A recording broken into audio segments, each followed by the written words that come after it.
Good afternoon, and thank you for letting us present our analysis of the Lake County capital case. My name is Audrey. These are my board members, Saeed, Darrell, Josh, and Grayson. In the next 10 minutes, we look forward to providing a brief introduction to the case. We will then go through what we have identified as the main ethical violations. We will go through the recommendations that we will provide, and then we will leave time for questions. So, to introduce the case, who's involved, right? So at first we have Lake County Capital, the firm itself. We also have Courtney McBride, who's the Chief Investment Officer. We have Craig Newbridge and Liam Spotswood, who are the two portfolio managers that McBride is talking to in this case. We also have Sarah Markle, who works for Craig Newbridge, and we have Tom Fortescue, Capital Manager. So, what's going on?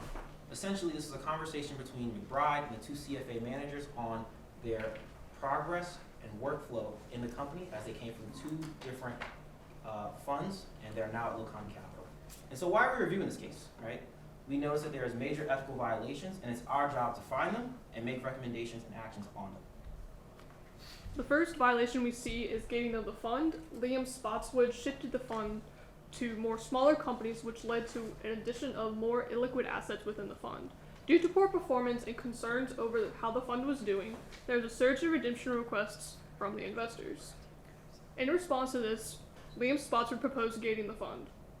Before the announcement was made, Courtney McBride requested that Kent County Pension Fund be allowed to cash out.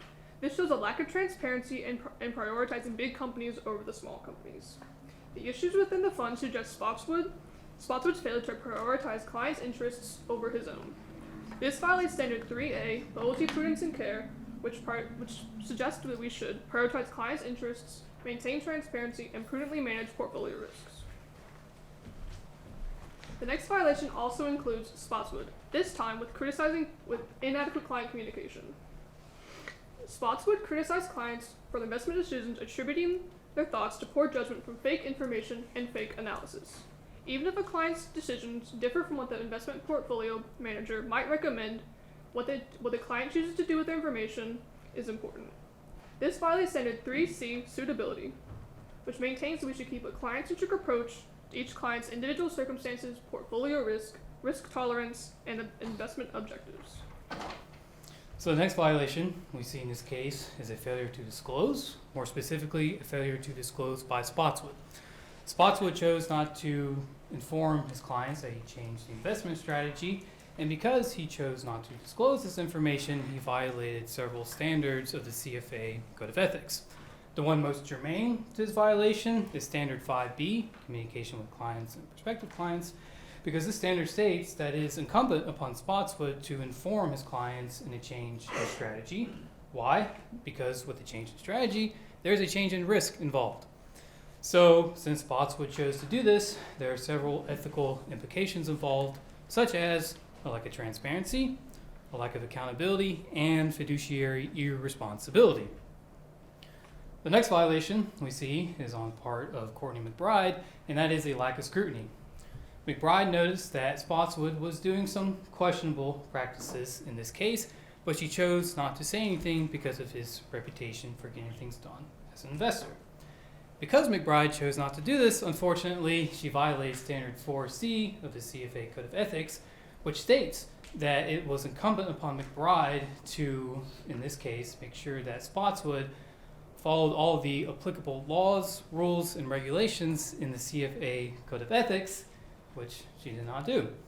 There are several ethical implications involved with this. Again, a lack of transparency, a lack of honesty, and a lack of trust with this violation. So moving forward, we are going to see major violation in the second part of this case study by Mr. Newbridge and his assistant Sarah. So when Mr. Newbridge was leaving their previous firm, which is SAM, and they informed all of their investors they are moving to a new fund. And they asked them if they want to invest with them into the new fund, which all of them agreed. And they asked them if they copy all of their important information, like tax documents, their social security and addresses. And they copied all the data over the cloud, which is too risky. And by doing that, they have violated key CFA Code of Conduct, knowledge of law, misconduct, preservation of confidentiality, and it brings lack of trust and lack of transparency into the firm. And we're going to see further violations from the Mr. Newbridge and his assistant Sarah. So interestingly, so when they were moving to the new firm and they asked their investors, they can sign them a blank account statement, so they don't have to bring all the important information when they have to open the account at the Lukanti Capital, and they sign that, and which is highly unethical. Signing a blank account statement for the financial purpose, it could bring multiple ethical and financial violations, and it violates the following CFA Code of Conduct: knowledge of law, misconduct, loyalty, prudence, care, and responsibility of supervisors. Because anybody could use this data and they can alter the data. It could be used against the fund manager's firm or maybe against the investors as well. So this last section of the case was riddled with a variety of ethical violations, ranging from acting in self-interest to preferential treatment to the illegal alteration of the fund's prospectus. The fund's prospectus was set up to limit short-term trading. And while this was primarily created to regulate client investors, it did legally apply to all investors. Fortescue's $10 million investment offer creates a strong incentive for Newbridge to compromise their professional objectivity in exchange for personal gain, which is a violation of standard 6A.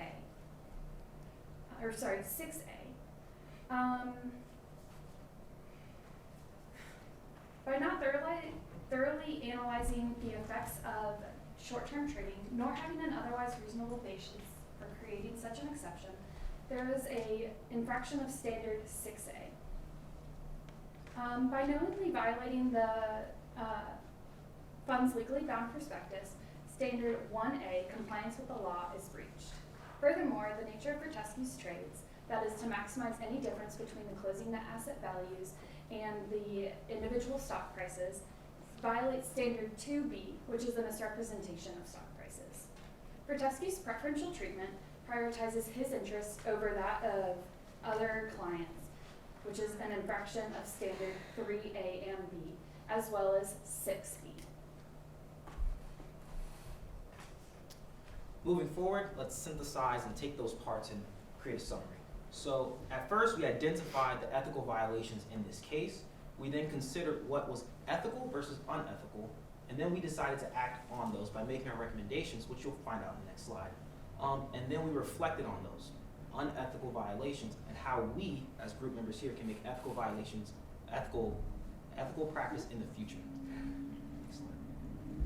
So for Lukanti Capital, our recommendations for Lukanti Capital is a full investigation into Courtney McBride, Liam Spotswood, and Craig Newbridge and their activities at Lukanti Capital.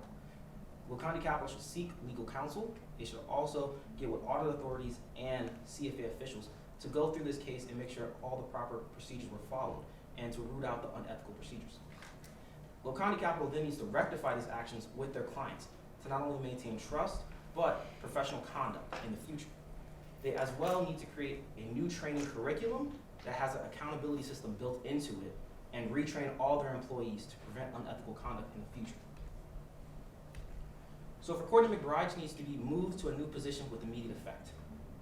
She then needs to be retrained to prevent the unethical violations that already occurred, and then after the investigation, they can determine what to do next. For Liam Spotswood, we as a group found that he should be terminated with immediate effect to avoid future harm to Lukanti Capital as a firm.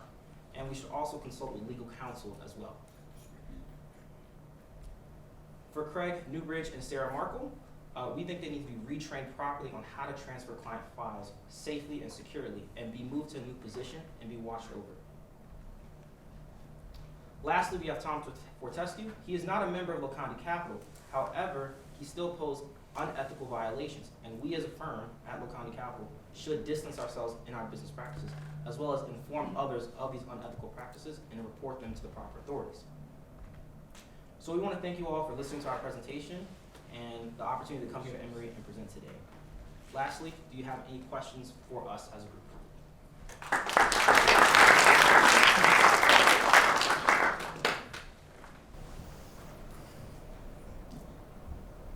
Can you address Newbridge and Sarah's duties to their own employer?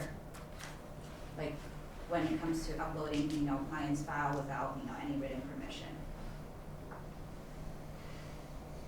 So as a fund manager, you are required to follow all the laws, right, by knowledge 1A. So uploading, so they didn't seek the consent of their employer while they were transferring the data. They just asked all the investors if they can transfer the data, you know. But they uploaded all the data over the cloud, which is highly risky because every day we listen, a lot of hacking is happening, you know, all the data breach is happening. So uploading all the information, like they have their social security, their addresses, name and everything. If I have your social security, name and address and phone number, I can do any kind of apply for the credit card and get a transaction. So as a fund manager, you're required to make secure transactions. And it is their primary responsibility to take care of the data of their investors, and they didn't do that.